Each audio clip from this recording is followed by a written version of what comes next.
மாத்திரை மருந்துனாலே பயத்துல நடுங்குறாங்க புதுவை மக்கள். காரணம், உயிரை காப்பாத்துற மருந்தே இந்த NRBJP ஆட்சியில விஷமா மாறி இருக்கு. இதுவரைக்கும் 10,000 கோடிக்கு போலி மருந்துகளை விநியோகம் செஞ்சு விற்பனையும் பண்ணி இருக்காங்க. இதுக்கு பின்னாடி உள்ள முக்கிய புள்ளி யார் தெரியுமா? புதுவையோடைய சபாநாயகர் ஏம்பலம் ஆர். செல்வம் தான்.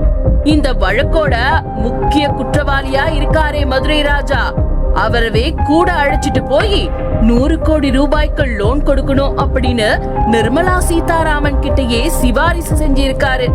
இவருடைய குட்டு வெளியில வந்ததுக்கு அப்புறம் பொய்யா சொல்லிக்கிட்டு தெரியறது ஒரு புறம் இருந்தாலும், இதுவரைக்கும் சுகாதாரத்துறை அமைச்சரா இருக்கும் பொம்மை முதல்வர் ரங்கசாமி வாயையும் திறக்கல, நடவடிக்கையும் எடுக்கல. மக்களோ குழந்தைகளுக்கு வீட்ல உள்ள பொருட்களை வச்சு கை வைத்தியம் செய்ய துவங்கிட்டாங்க. போலியோ மருந்து கூட போலியா இருக்குமோன்னு போட அஞ்சுறாங்க.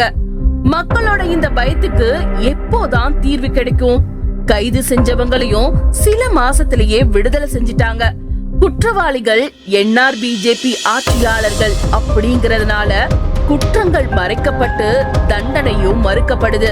இந்த பிரச்சனைக்கு நீதி கிடைக்க ஆட்சி மாற்றம் ஒன்றே தீர்வு.